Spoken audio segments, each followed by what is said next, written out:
Good afternoon, good morning, everyone. I'm Amod. Um, I think I've already been introduced, so I'll skip all of that and save all of us some time. When I was first approached to talk to this forum, I was thinking about what kind of topic would make most sense. Um, I thought the topic of SMEs would be quite relevant. It's something that we've been working on at Udan for the past 6 years now. And prior to that, I'd been working on the consumer internet side of things. And I thought there were some interesting similarities and differences that would be worthwhile for us to explore.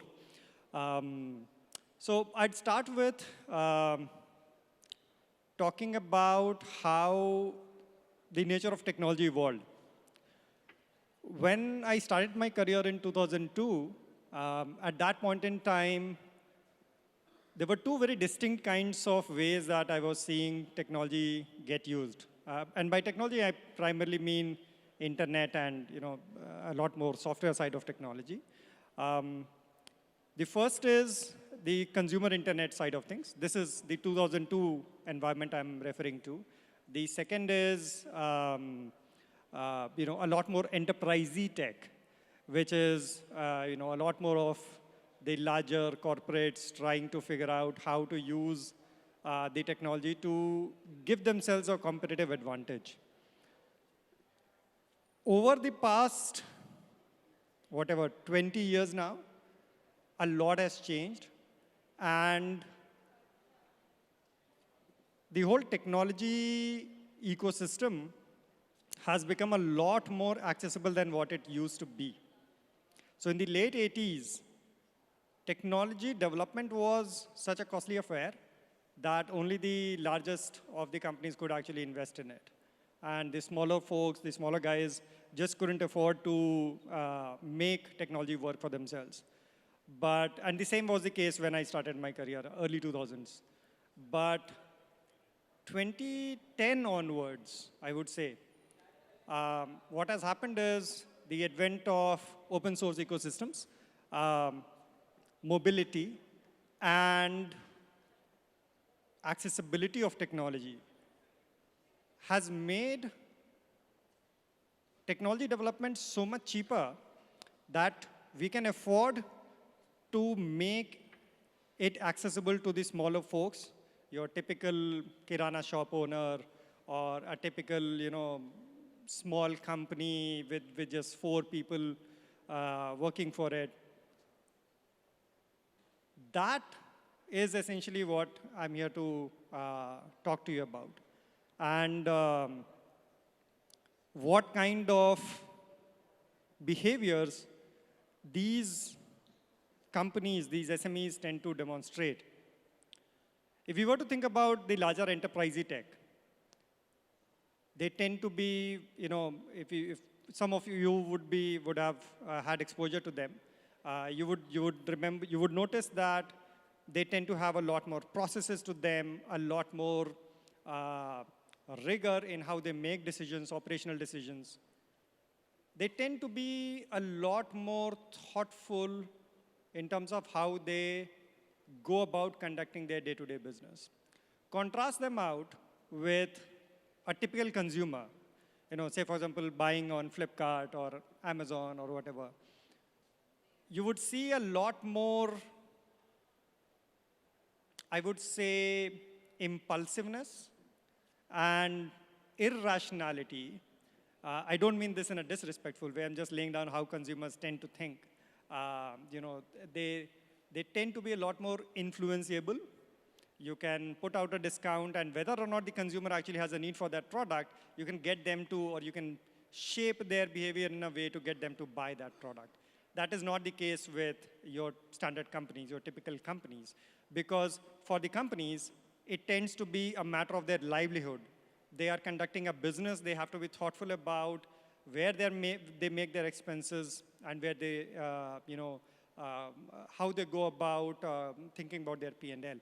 A consumer doesn't have to think about it. The second difference is between these consumers and these companies tends to be in terms of the frequency at which they think about conducting their business.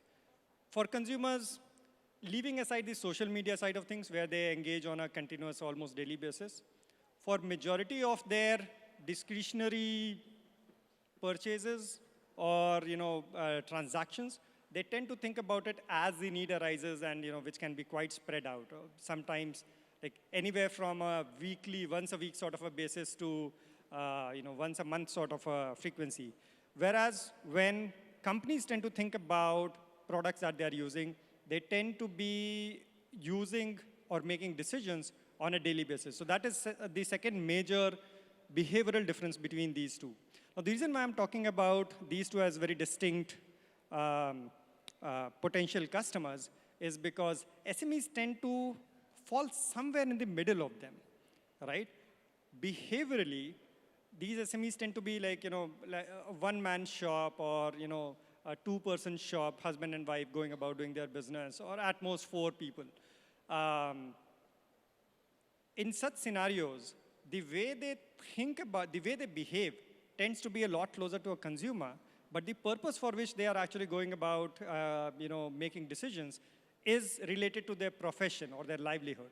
So it's somewhere in the middle of the two, and that's the reason why I thought it would be useful to share some traits that I've observed while we, were building Udaan, which is a B2B e-commerce platform. These traits reflect how SMEs tend to think about using products that work for them. And if any of you are, thinking about SMEs as potential customers, I feel that thinking about some of these traits might actually be useful to you. So I think the first aspect of building for SMEs is that they tend to be consumerish in their behavior. And what I mean by that is you need very simple products.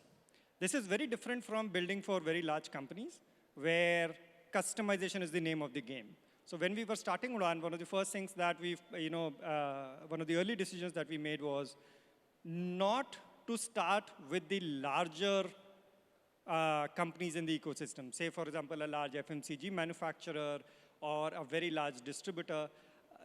That is not how we actually started thinking about it. The reason is, the larger the companies, that much more unique their processes tend to be, and takes us away from building a product that can work for a very large number of customers. So starting about product building from the perspective of a smaller retailer is something that helped us keep our product simple. And this is one of the guiding philosophies that I feel has been very helpful to a large number of companies operating in the SME space. The simpler the product, that much higher the chances of cracking through the SME. Essentially, an extreme view of it is, you're a small school or a small clinic or a small retailer doesn't require an SAP. Right? These are, the customers who need an SAP are very different class of customers than your SMEs. You need extremely simple products which can, which reflects that consumerish behavior that I was talking about. So SMEs behave in a consumerish fashion when it comes to interacting online. The second trait to bear in mind is that, dealing with SMEs, in my personal experience, has been a much better business model than dealing with customers, particularly in a country like India, as well as, I would say, majority of Southeast Asia. Consumers, their behavior tends to be, because you can easily influence their behavior, it's far more easy for consumers to hop around. And the notion of loyalty or long-term engagement doesn't really stick in as easily. But when it comes to businesses, particularly SMEs, you can have them be interacting with you very frequently, and essentially building a very long-term engagement of sorts. These are people who, because their livelihood is getting influenced by the product that you are building, they are more than happy to share some of their profit, so long as your whatever product you've built, so long as it is helpful to them. They would be more than happy to share some gains with you. This is very different from consumers, where essentially all of your gains, all of your money ends up getting spent on incentivizing them to buy from you. So this was one big learning between Flipkart versus Udaan that we ended up having. So just B2B tends to make for a better business model, because your customer is a business person, and they tend to think about their decisions in a little more rational fashion. The third trait that became very apparent was that trust was very crucial, far more important in the B2B space than in B2C. Not that B2C does not require trust. I don't mean pretty much all of the points that I'm making. It's a spectrum and not a binary affair. But in case of B2B, trust becomes very, very crucial, because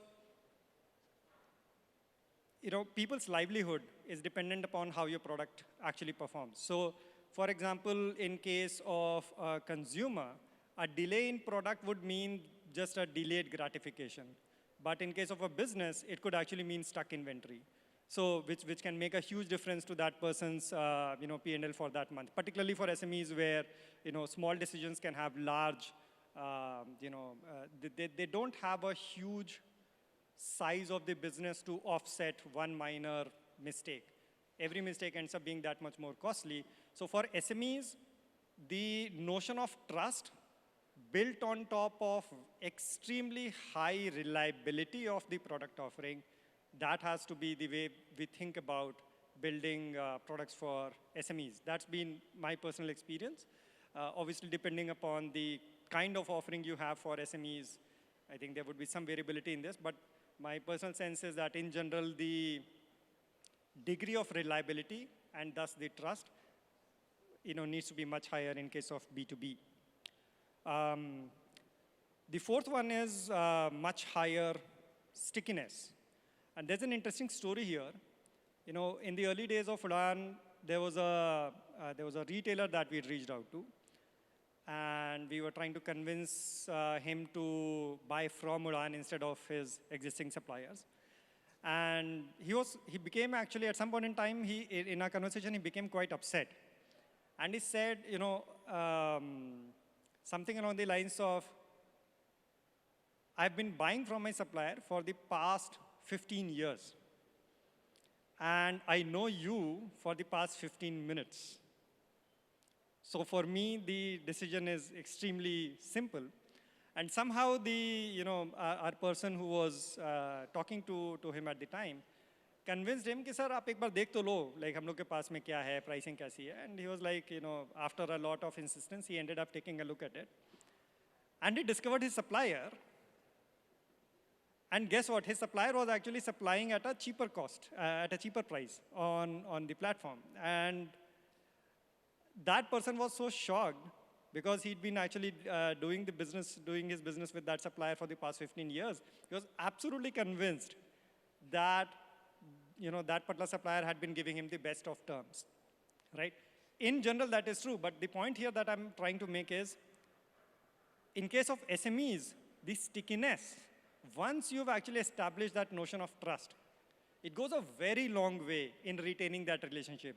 You've got to be deliberately shooting yourself in the foot to screw up that relationship, and which cannot be said for most other kinds of customers.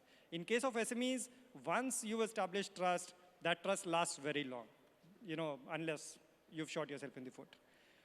So that was the fourth point, which is SMEs tend to be very, very sticky customers, and that always makes for great business.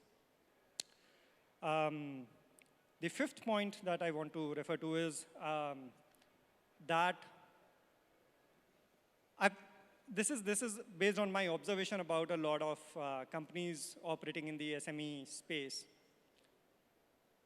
There are two classes that I see. One is people who build tools for SMEs and people who solve problems for SMEs.